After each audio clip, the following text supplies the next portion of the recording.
With this, I would like to move on to today's live session. So I hope in the coming weeks, we're going to see these live sessions always being kind of a similar way, that we start around 11:10, so in the second hour of it. The reason for that is simply that I would like to give people the first hour time to watch these video segments, read the scripts, and to complete the quizzes.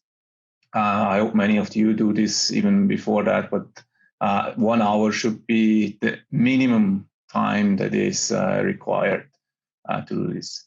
If you have questions, please post them on Piazza. I see there's already quite a lively discussion ongoing, so thanks a lot for everybody who is contributing, and also thanks a lot for the people that are actively answering. I think this is extremely helpful, both for you as well as for us. With this, let's move on here. So, quick recap from last time. There is like the most important things that I hope that you took with you is, first of all, we learned about different ways how to parameterize 3D rotations. We learned about Euler angles, we learned about quaternions, and so on and so forth. And I would really like you to understand that these are different types of concept. There's different types of mathematics behind. There's different pros and cons if you use one or the other. And most importantly, that's in the second part here, there is a relatively simple conversion that you can apply to move from one type of parameterization to another type of parameterizations. In the exam, also in the exercise that we're doing here, I will not expect you to do like complex derivations. I don't expect you to do proofs or something like this. You might find small applications of it. You might need to transform something or transfer something from one representation to another. I'll give you a couple of examples today of what could be possible questions and what I expect you to understand. The second very important element was that I hope you understand by now that there's a big difference between time derivatives of parameterizations. So with parameterizations, we always indicate that these chi's, so time derivatives of chi's versus velocities, so r dots. There's a difference to that. In particular, if you look at orientations, there's many people who confuse like angular velocities with time derivatives of Euler angles, and that should for sure never happen. Like a very small illustration of Euler angles, because there was like one confusion that hopefully was clarified by now with a question that was set in Piazza. Euler angles are nothing else than kind of a mathematical concept to represent 3D rotations as 3 consecutive rotations. You see here the classical gimbal, which are 3 rings in each other connected through rotary axis. So we have here one rotation, we have here one rotation, we have here one rotation that we can make. And in the middle, body fixed frame. So here is a reference frame connected to a robot, and you have a world fixed frame. And the transformation between these different frames, rotation between these different frames, is now represented through Euler angles, which are these 3 consecutive rotations. And you see on the right-hand side also the problem of the singularity of the gimbal lock. And the singularity, many people also confuse this. Singularity doesn't mean that there is no solution for finding an Euler angle. The problem of the singularity is that if I would like to achieve a certain angular velocity now with this airplane, I don't find the time derivatives of the Euler angles that achieve that. So I assume that you would like to yaw now around this axis.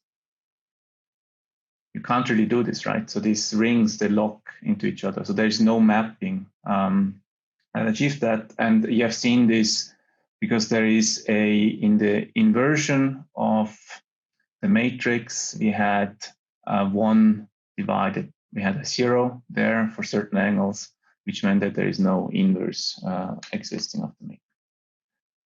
So this for Euler angles and singularities. The second thing I would like to clarify, because of some questions that were in Piazza, is one more time on notations. And you have, I mean, you're working in robotics, which means you will have to be able to digest all kinds of different notations that are out there. There's not a correct notation. No, everybody's doing it slightly different. Even the 2 books that I provided you as reference, they have the same first author. These 2 books, they use different types of notations. Every paper that you will read will have different type of notation. This is common. So I will also later, when we go to the case studies, we're going to see like certain notations which are very specific for example, for walking robots or for UAVs. You will have to live with that. And I, with this lecture, would also like you to prepare for this. So what is important to understand is there's always, for vectors, there is reference frames where things are expressed in. And then specifically for vectors, there's a starting point, in that case P, and an end point C. Then there is transformations. So the rotation matrix is one transformation. We looked at the homogeneous transformation, which is another transformation. And this transformation matrix, the way we write it is that we have both the start frame C and the target frame B here at underscript. There is other notations, which one of them is upper script, the other one is lower script. Now for the transformation, if I have given a vector, let's assume I have given my vector x in reference frame B, and I want to transfer it to the reference frame A, I have to pre-multiply it with the rotation matrix CAB. And there's a simple trick here. I have indicated this on the bottom. The way we write it, you can read this as this B thing eats up the next B. If I do a transformation from C to B and then from B to A, this B and this B and this C and this C delete. So in the end, I'm going to have X in A. And what I have here is I've written here X, and this X can represent any type of vector. Most of the time, we're looking at position vectors, but this whole thing here also just holds for any other vector. And for example, omega is another vector. So if I have an angular velocity, although if that one is given in A, I can simply transform that vector to be represented in another coordinate frame, for example, in A, by pre-multiplying it with CAC.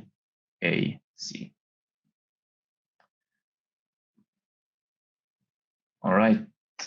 Are there any questions related to this that I should discuss in more detail, or is this all clear?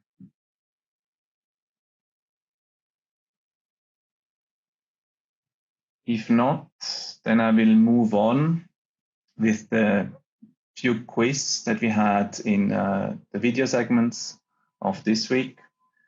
The first one was simply to figure out what kind of representations, or how do different representations look like for a given rotation. So we have here on the right-hand side a sketch with two coordinates frame that are rotated with 60 degrees around the x-axis.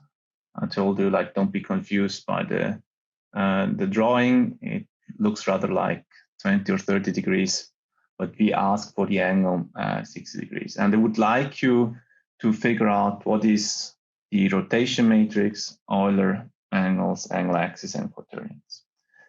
And before we dive into like the formalism that we derived last time, I would just show you this, how this is done just by hand. So the rotation matrix is nothing else than my like axis of the rotated frame of B in A. So I start with EX of B in A, and that's obviously a 1, 0, 0, because we're rotating around the x-axis, so it's the same in both frames. Second, I have to express this one, EY, B, in the A frame. So I go 0 along the x-axis, I go 1/2 along the y-axis, and I go √3/2 along the z-axis. And then you analyze this one, expressed in A frame, you go positive 1/2 in C, you go negative √3/2 in Y, and you go 0 in X. If I will ask you for something in an exam with like deriving from angles, like all I can do is 30 degrees, 6 degrees, 45 degrees. We will not go for more complex setups. And for that, you can simply derive this from hand. Second thing, Euler angle. So what is now the parameterization here? My chi Euler x, y, z is nothing else than 3 parameters, namely c or x, y, z, 3 parameters. And of course, since I have c, y, x, this is wrong. Let me correct this here.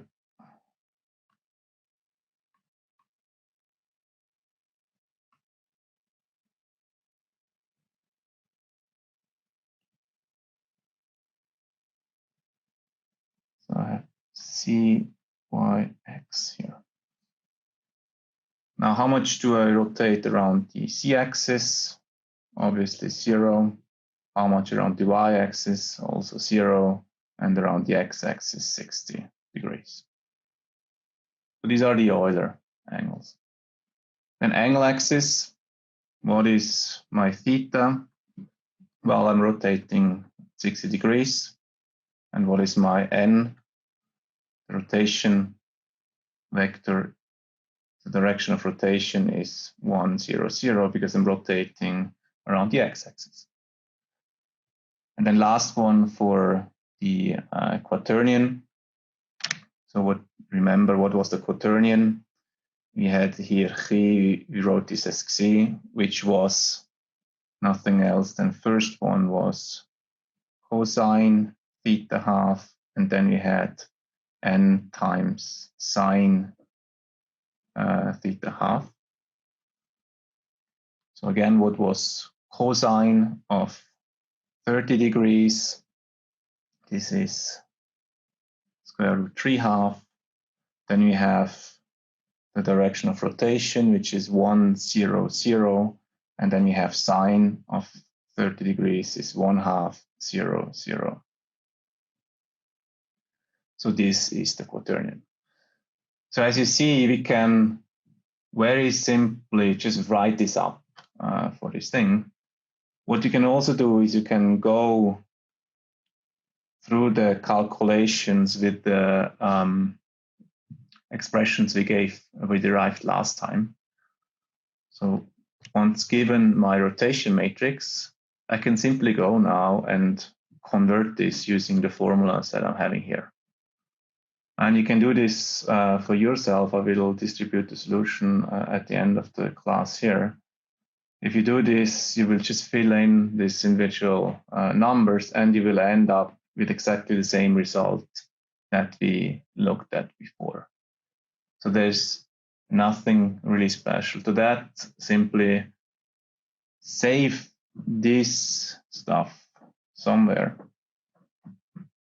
on your cheat sheet, on your software library, and then you will use it in the exam, or you use it during the exercise session. So most of the software environments that people work in, like if you use MATLAB or so, there is already conversions from Euler angles to angle axis and so on and so forth. So this is essentially existing libraries. And some of them have a little more efficient mathematics behind, a little more stable numerics behind, but in essence, what is happening is nothing else than what we show you here.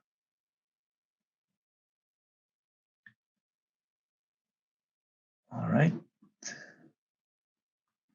So there's a question to that, whether in the exam you have to remember these equations or if they will be provided. We offer you to bring like two A4 sheets, so 4 pages of a summary.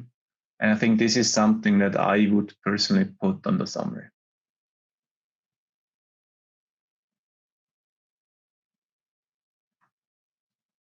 All right, good. So then we move on. There's no more question to that. We move on. Quiz number 2 was the following. We give you a vector. I mean, this vector has 0, 1, 0 in A frame. So it's actually this vector here. My R in A frame is 0, 1, 0. And we would like you to rotate this to the B frame, but using the quaternion formulation that we looked at. And this was the quaternion formulation that we derived last time, which essentially says I have to first bring my vectors that I'm rotating into a quaternion description. So that means I create a quaternion here. This is so a P of R is nothing else than I make a 0 here and I put an R here. Sorry for my ugly handwriting, but it's really hard to use this tablet. I will distribute then properly printed versions afterwards. So you make a quaternion out of that, which has these 4 entries. And then we derived last time that rotating a vector is first quaternion multiplication with BA, and then you had the quaternion multiplication with the BA transposed. And we showed what this product, quaternion product, is, that this can be written as a, if it's a quaternion product from the left-hand side, as a ML times something, and if it's a product from the right-hand side, as an MR. So a right-hand matrix and a left-hand matrix of that quaternion multiplied with this position that, or the vector that we want to rotate. That's also something that is typically somewhere stored in your libraries. So what you have to do is you have your quaternion, you know how this quaternion will result in this ML and MR matrix. And all what you have to do is now to fill this in and then do this multiplication. So I take my 2 quaternions. So remember, we looked at AB in the last exercise. So how much is B rotated with respect to A? And what we derived was, this was the cosine theta half. This was n times sine theta half, because it was rotation around the x-axis. So that's why we have a 1 in x direction. That's how we set up this quaternion. And then we know that if I take quaternion AB, this is the inverse of the quaternion BA, and the inverse when doing with operating with quaternions has a simple minus n here on the imaginary part of the quaternion. The real part stays the same. So here we had minus theta hat. So given now this quaternion, I go and I just fill in this left and right multiplication matrix. So I take this one, I fill this one in here. And I mean, I don't have to show you how to do this. This is straightforward. You fill in the values square root 3/2 and 1/2. And then you multiply these two 4x4 matrices and the 4x1 vector. And what you'll end up with is the vector here. And then what is here on the bottom, this is nothing else than my R in B frame. Now double check if this is correct.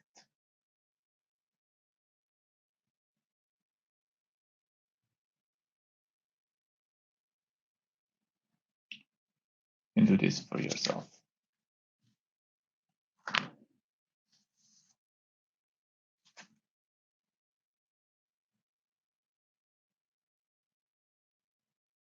So this A vector, this EY vector in A frame has a 1 is unit direction in, so this is like this. And if I express this in B frame, obviously I have here, sorry, 1 second.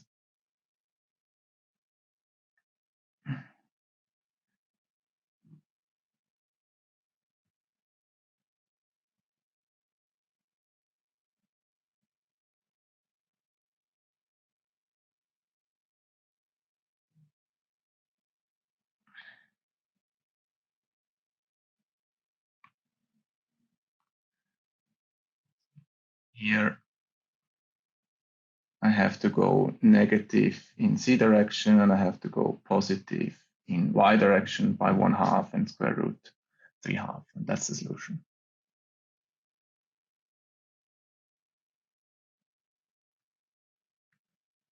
So this is the standard brute force way of how you do this calculation. Like an arbitrary formulation that we're getting, we can always go and use this left-hand and right-hand multiplication matrix, do the math, and you will end up with the right solution. There is another way how you can do this, and this is just to show you what is actually the strength and the beauty to work with this imaginary or these complex numbers. Remember how we derive this left and right-hand matrix. This was nothing else than looking at what is this multiplication of complex numbers, of numbers that have this I, j, and k's in there. And we were using the Hamiltonian convention to convert I squares, ij's, ki's, whatever, into complex numbers again. Now, what you could also do is you could directly start with the calculation using these complex numbers. So again, we write down our quaternions, quaternion AB and the quaternion BA correspondingly. And now instead of using the left and the right-hand matrix, we do a calculation with the complex numbers. So we have here P of R in B frame. I write now this BA like this. I go the real part, I have the real part here. I have the real part here. This one is that thing, and I have this first imaginary times I here. Then I have my P of A, so I have this 1 times J here. And then I have the BA transposed, which is the same real part. Let me take a different color here. So we have the same real part here, and we have the imaginary part transposed or negative, which gives that thing. And now I have three complex numbers that I multiply with each other. And I do the math, I go through it, and to do the same simplifications we looked at before. So for example, this JIs, these IJs, these IJIs, I replace using these Hamiltonian conventions that I have here. And what I end up with in the end is a solution which is, again, like illustrating. We have this solution, which is a quaternion. So it's one complex number, which I can now convert back to the quaternion formulation. So my P of RB is, I have no real part. I have no I part. I have 2 divided by 4 for the J. So I have 1/2 here, and I have 2 square root of 3 divided by 4. So I have square root 3 divided by 2 with a negative sign on the K. So this is my quaternion. And in this quaternion, I finally have down here, again, my RB.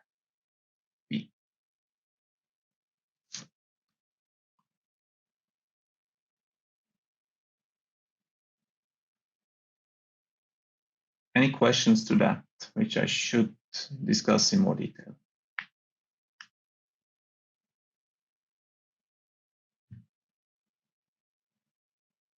All right. If not, then we move on. Oh, sorry, I just asked in the chat before, but I think it was overlooked that if you are doing the quizzes or if you're doing the tests in October, then are we expected to use the matrix formulation for quaternion multiplication? Because the way I see it, if you do it on a computer, then it does not make that much sense, or is it? So you can just multiply quaternions in MATLAB or Mathematica, what have you, very easily. You don't have to resort to. So typically we ask questions which are relatively simple to answer.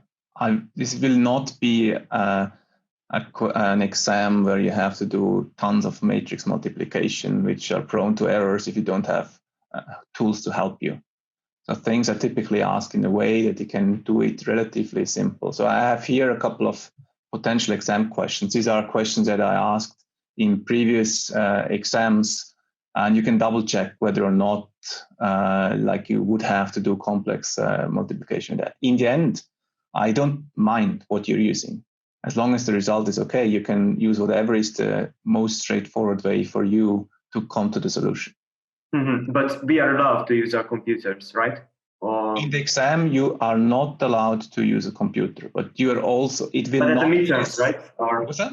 Maybe I missed something, but at the midterms we can, right? At the midterms, yes. So the midterms will be using MATLAB. So there you're expected to use MATLAB. You're expected to have your laptop with you. Everything will be in MATLAB. Okay, thank you. Like what we do in the exercise tomorrow. So that's going to be like your introduction to that. Thank you very much. Okay, thanks for asking.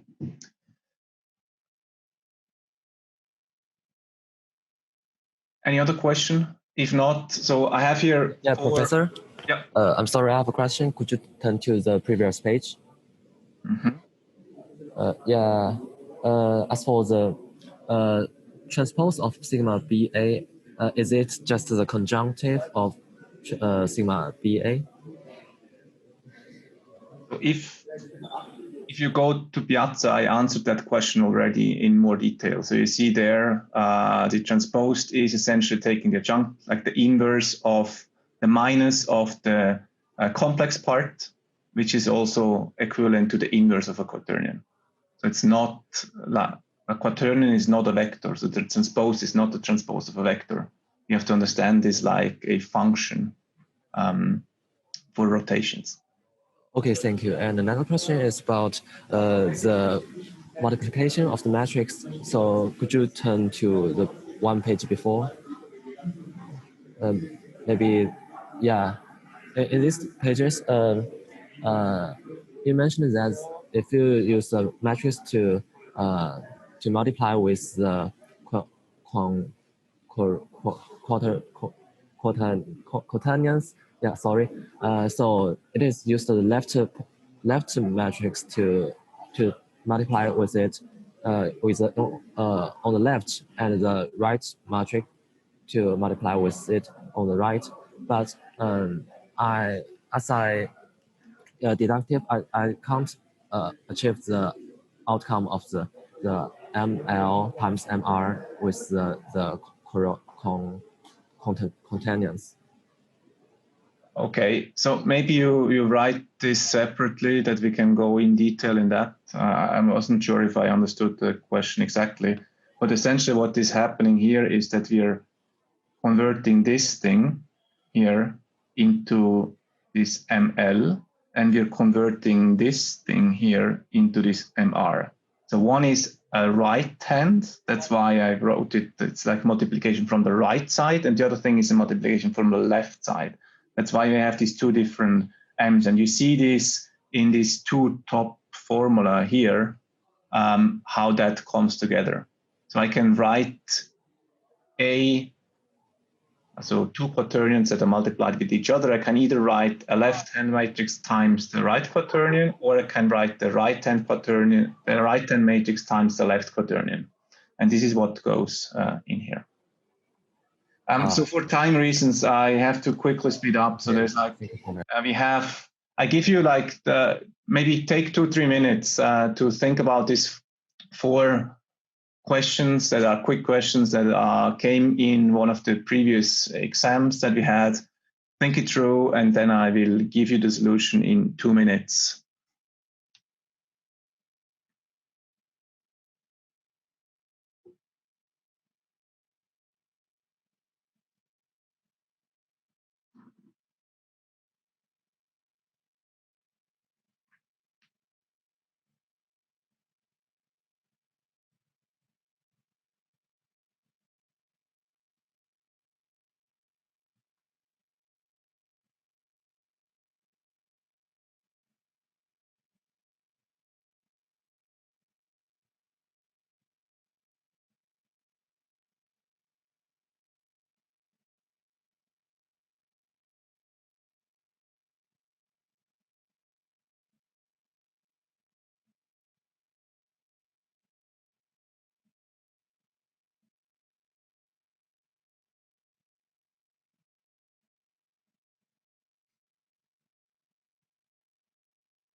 All right, let's have a look at this together. First one, if I look at the discussion that was quickly posted here on the chat, this is exactly the problem here. If you're talking about rotations, we are talking about unit quaternions. Obviously, this, what I write here, can't be a unit quaternion, so it also can't be a rotation. That's why this is wrong. Second thing was a question that should show you or should show us whether you understood the difference between parameterizations or like time derivatives of parameterizations and angular velocities. The main problem here is really that there exists nothing such as an angle. So if I think about positions, I can describe a position. I can take a time derivative of position and end up with velocity. This is not the case for angular velocities. There's no angle that I could derive which would be then the angular velocity. If that would be the case, if this would be directly integrable, then we wouldn't have all these issues that we're having in like representing the orientation. That's also why this is wrong here. Then the third question is pretty much related to what we were looking at today. So a relatively simple unit quaternion that I give you. And another question was whether this is rotation by certain angle around a certain axis. And typically it's very simple to check whether this can be the case or not. So first thing I would check in such a case is that I would look at this. So it is certainly a rotation around the x-axis. So from this perspective, it's certainly okay. And then we know that we have cosine theta half and n sine theta half being the real and imaginary part of that. And if you look back at the calculations that we did before, this is the same as there. So this was true. So cosine of 30 degrees is square root 3 half.